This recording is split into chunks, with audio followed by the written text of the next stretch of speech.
another fabulous phonics lesson. We're gonna start our lesson today with some of that compound word practice we've been doing all week long. So Miss Neal's gonna say two little words and we're gonna put them together to make one big compound word. Here we go.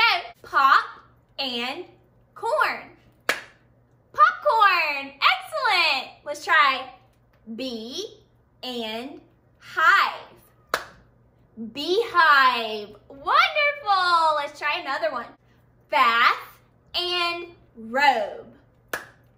Bathrobe. Last one. Fire and place. Fireplace. Fabulous job, friends.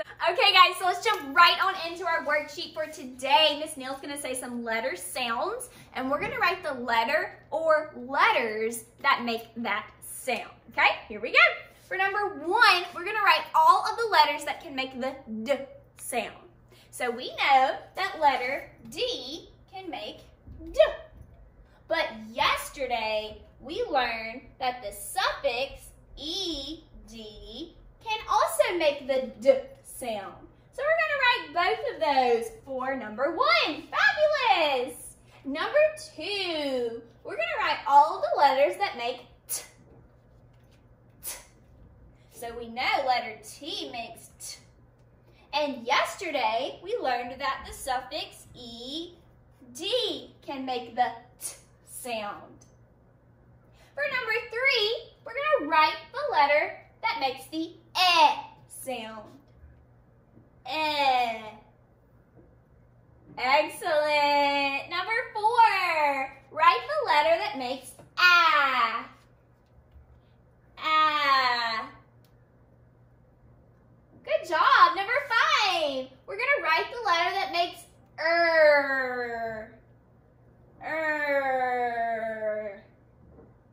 Fabulous. Number six, write the letter that makes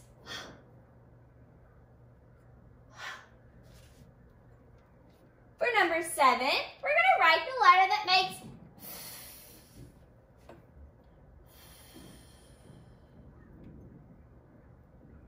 Good. For number eight, write the letter that makes Ah. Ah.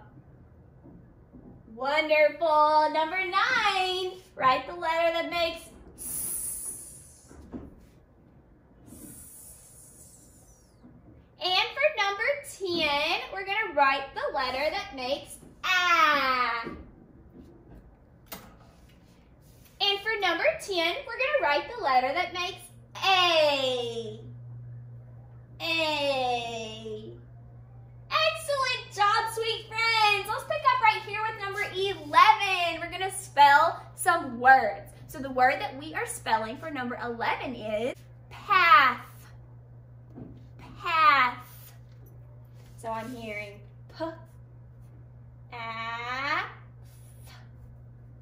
path. Excellent. For number 12, we're going to spell the word rock. Rock.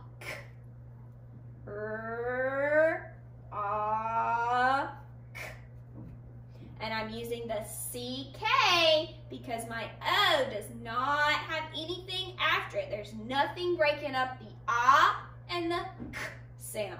So C gets to come by on this word, so I'm using CK.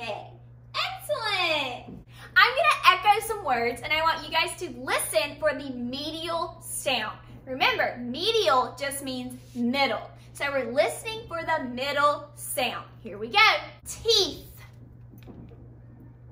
Beat. Keep. What sound did you hear in the middle of each of those words? Yes, we heard the E sound. That's the long sound that letter E can make. Let's look at each of these words on the board. So looking at these words written out, what do you guys think is making that E sound? Yes, we have two letters in the middle of each of these words that are making the long E sound. How many long E sounds are they making? Listen to this word, teeth. They're making one long E sound. How many letters are making that one sound? Yes, there are 2 letters making one sound. What do we call it when we have 2 letters making one sound? Yes, we call that a digraph. So that is what we're learning today. We're learning a new digraph. Today's digraph is E, E. Does anyone remember how I code a digraph? Yes, I underline it. That's right. I have to underline my digraphs because that helps me remember they're only making one sound. Even though I see 2 letters, they're only making one sound. So to help us remember the sound that this digraph makes, we're going to code the first E with a long line, the long symbol. And we're going to draw a line through our second E because we don't want to make that E sound 2 times. We only want to make it 1 time. So we crossed out the second E and left the first E with the long symbol. But the only way that that first E can have the long sound is if it's teamed up with our second E. So even though we don't hear this E, it's still playing an important part because it's telling the first E to make the long sound. Okay, sweet friends, so we're going to jump back to our worksheet on number 13. We're going to write all of the letters that can make the E sound.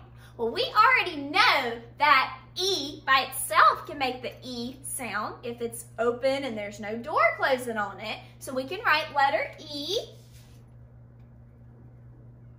And today we learned a new digraph that can make the E sound. We learned that E can make the E sound. So we're going to write both of those letters on number 13.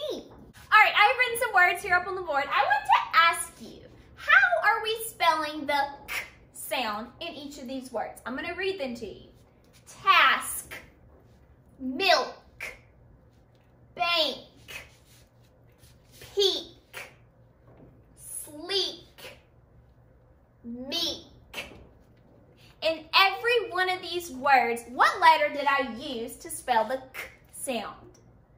Yes, we used letter K. We didn't use CK, we only used a K. And we learned earlier this week that we know we can use a K when we have a consonant breaking up our vowel and our K sound. So all of these words, it makes sense that we used letter K because we have a consonant there. But we also use letter K on these words over here. Let's stretch this word out. Peak. P-E-K. Is there anything between the E and the K? No, there's not. But I didn't use CK. I used just a K. So the digraph that we're learning today is special because it can be a rule breaker for the K rule that we learned last week. We learned our CK versus K rule and when to use each one last week. But anytime we have the EE digraph, we're going to use K. So you don't have to use your rule. If you see the EE digraph, you know I'm going to always use a K for the K sound. And the reason why we use just a K is because these vowels are not making a short sound. They're making a long sound.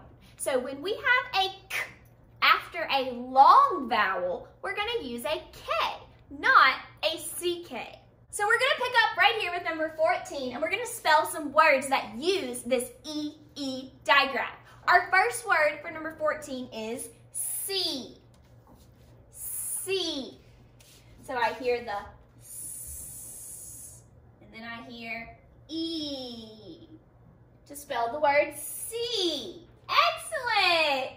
Number 15, we're going to spell the word B.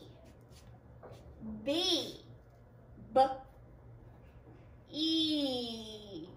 Just like the word C, I use my consonant to start the word and my vowel digraph to end the word. All right, number 16, spell the word green. Green. This is one of those color words. Green. Green. Excellent. Let's look at number 17. I want us to code number 17 together, and then I'm going to let you guys finish it on your own. So our word for number 17 is 3.